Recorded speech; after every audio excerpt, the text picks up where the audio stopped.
Hello, pretty lady. What am I saying? I'm not even sure. Okay. Hopefully you can see me like this. You can't see me, right?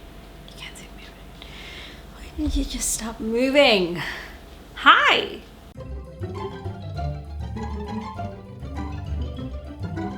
Good morning, afternoon, evening, everyone. Hi, my name is Mira and welcome back to my channel. Wow, it's been a while. I am sure that this video might attract some new viewers, so let me introduce myself again. My name is Mira. I am a movie reviewer. I'm a trailer reaction person. I just love to fangirl about a lot of stuff. Yeah, I think that's it. That's it for now, at least. Maybe I will tell you a little bit more about myself in the future videos so you can have an idea of what kind of person I am and whether or not this channel is for you. But before we begin, so you know all of my updates, don't forget to click that bell button besides my subscribe button if you haven't. So if I love something new, you won't miss it. Today, I want to do something a little bit different. I want to do something really focused on my fangirl side of, you know, me watching movies, me watching series, and today I want to talk about BrooklynNine.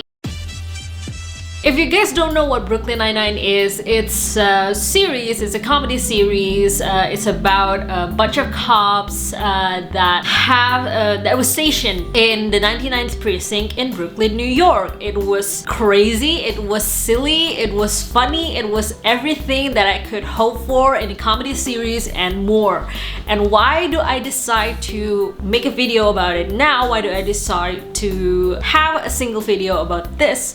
Is because BrooklynNine is coming to an end! Yes, they will have their final season. Well, they are currently having their final season, but I do not have the access to it just yet because I do not live in the US, but I do know that it's ending. Their final season is season 8, and it consists of, if I'm not mistaken, 10 episodes, and I cannot wait for that to come out. But I want to make this video just to celebrate all the good things that BrooklynNine have done for me. So it's not about a full series, it's more about just, you know, fangirling, just being happy about this series as a whole. So I will just have, I just want to say two things: the things that I love about BrooklynNine and the things that I think needs to be improved, but that comes later. So first thing, the things that I like about BrooklynNine. Number one, it's a different kind of comedy. I know a lot of comedy series such as Big Bang Theory, How I Met Your Mother, Friends, a lot of those feel-good comedy series that kind of hinges on their conversations, their dialogue, and this one is a little bit different from my taste. Somehow for me, they are able to be funny and unique at the same time. And I know that you might feel the same about a lot of other series, so I will tell you why I do feel that way about BrooklynNine. It is filled with diverse characters with complex personalities without pushing a specific agenda. In the first few seasons, they maintained the comedy to be easier to understand at first, but they slowly introduced the complexity to the characters and managed to show humor without actually making fun of anyone or any race or, you know, things that might offend you. Well, except for Hitchcock and Scully, those guys are made fun of a lot. And Boyle and Amy. Okay, maybe I was wrong about that, but I hope you get what I mean. Even though it looks like there are stereotypes for each characters, with each episode, we get to learn more about them. Take Jake, for example. He's the hero of the story, right? He's the main character. He comes off as smart, yet childish, but soon enough we understand that his childish nature is because him having some daddy issues. And because of that issue, he is somewhat attached to Captain Holt. And speaking of Captain Holt, he might look cool and stoic, but he's actually the drama queen of the bunch. And don't get me started with Terry Jeffords. Muscly but soft-hearted inside, especially when it comes to the children. Those are just a few examples how amazing BrooklynNine's characters are. And speaking of characters, some of their complexities are downright jarring and in line with what happened in the real world, which gave this series a chance to talk about stuff that is important and sensitive they could talk about sensitive topics with ease. Brooklyn Nine-Nine have episodes about racism, the Me Too movement, and being true to yourself and your sexuality, and there's a whole story on that even though they already have a gay captain. I've not only laughed but cried, even though this is supposed to be a comedy show, because they are good at capturing the moments where you're supposed to pay attention. Number 2, so many catchphrases, I lost count. Some of my favorites: hot damn, noise, oh, Terry loves yogurt, snort, and in conjunction to this second thing that I love about Brooklyn Nine-Nine, do you have a favorite catchphrase? Please let me know in the comments down below. Number 3, title of your sex tape. I believe this is the longest running joke because this happened since I think the first episode. I'm not sure, I don't have a really great memory, but I do know that this title of the sex tape thing happened since the first season. Amy went from hating it to loving it to just play around it, which is a good character development, if I may add. Give it to Brooklyn Nine-Nine to take something that should be derogatory to something amusing and inventive. Number 4, so many great openings. Who doesn't remember the Backstreet Boy one? now number 5, I never wanna hear you say. And also there's Kelly. Is it Scully's wife or ex-wife, or is it his dog? No one knows. All right, this is useless. Scully, is Kelly your wife or your dog? how can you ask me that? I still don't know which it is. It could be either. I could not tell you. Everyone cares about this because this piqued your curiosity, but no one knows the answer. Again, about this, please comment down below. Who do you think Kelly is? Is it the wife?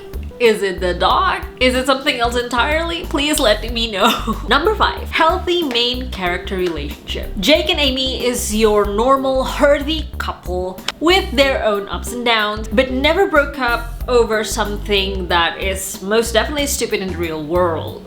And they don't, you know, have a drama such as being overly jealous or having an affair. Every bickering they ever did is always solved with compassion and understanding towards one another. Even when they are faced with something so crucial, like having kids. At one point during my very first time watching this series, I legit hoped that I could have a boyfriend like Jake. He's funny, he's smart, a little bit childish, but has the heart the size of Jupiter. Who doesn't want him as their boyfriend? Number 6, healthy male-female friendship and coworker relationship. Except with Boyle and Gina. That was a bit weird, but then again, they both are weird in general, so might as well, right? But other than that, there are distinct differences between how Jake treats Amy and how Jake treats Rosa. Rosa is his best friend and there are no competitiveness between her and Amy. Even though for me, they are equally close to Jake, only with a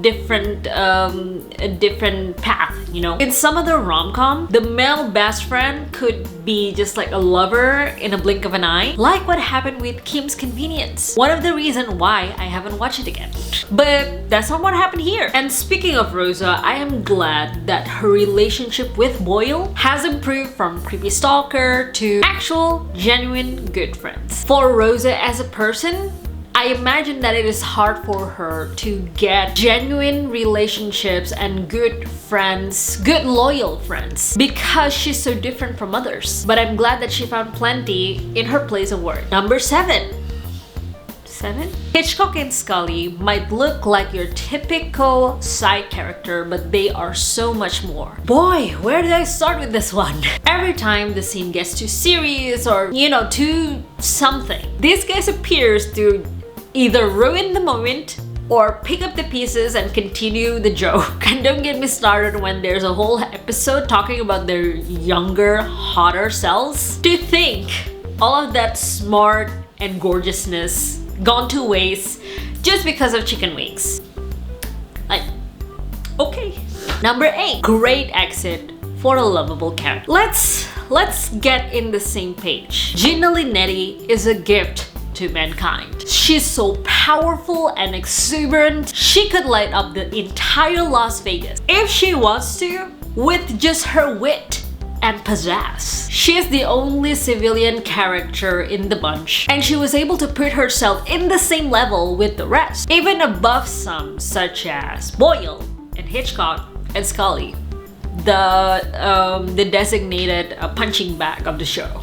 Every word she uttered is amazing, and when it is time for her to take her leave, some of those words sticks to my mind like super glue. And she deserves a proper exit, something that was rightfully given to her. The quote that stuck with me was, "Just because you want to do something doesn't mean you get to do it. Life is chaos. Success is completely arbitrary, and confidence is everything." It's a sentence that I still use to this day whenever I feel down about life and work in general. And those are the things that I like. Well, some of the things that I like.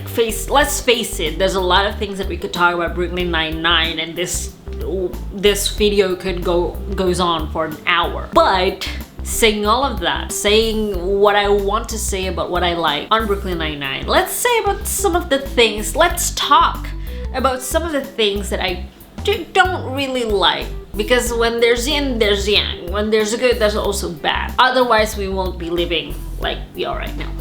So, the things that I don't like. Number one, the last Halloween. I believe it was called Valloeaster. Feels like they try to do a lot of things and it just doesn't work. The episode is as complicated as the title. The heist spans over so many holidays. I feel like I was in a roller coaster that just does these dizzy circles and it doesn't stop for like 10 or 20 circles. It cuts on the fun, where in the previous Halloween we could see what they plan on what they're about to do to like sabotage everyone else and leave us with more questions than answers. Number two, I say that Gina has a rightful exit, but I am sad that she's leaving. She's a queen. I'm very, you can say heartbroken when I realize that she won't be continuing her role.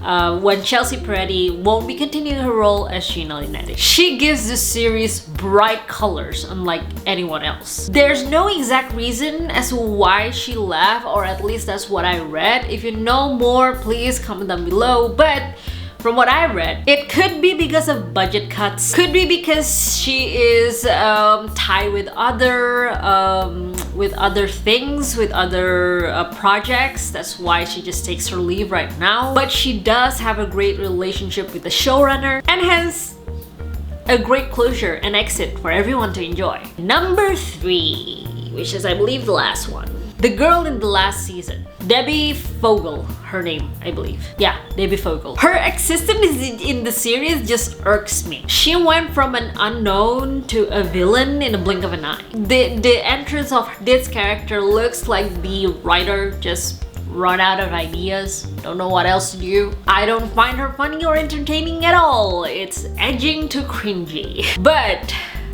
whatever I say about this series, about the good and the bad, regardless of all of that, I will miss this series terribly. I will miss the characters, the silliness, the important messages that they kept trying to get across without pushing any specific agendas. And since I haven't seen the last season, I only have one wish to be fulfilled. That Jake would finally meet his personal hero, Bruce Willis. Because Die Hard rules. Yippee-ki-yay, got the buckets. And that's all I have for you guys today. Thank you so much for watching. I love you. I hope you like this video. And if you do, don't forget to like, subscribe, and comment. Oh my god, I even forgot on what to say after the video ended. But yeah, like, comment, and subscribe. Don't forget to follow me on Facebook, Instagram, Twitter, and TikTok. They are all in my description below.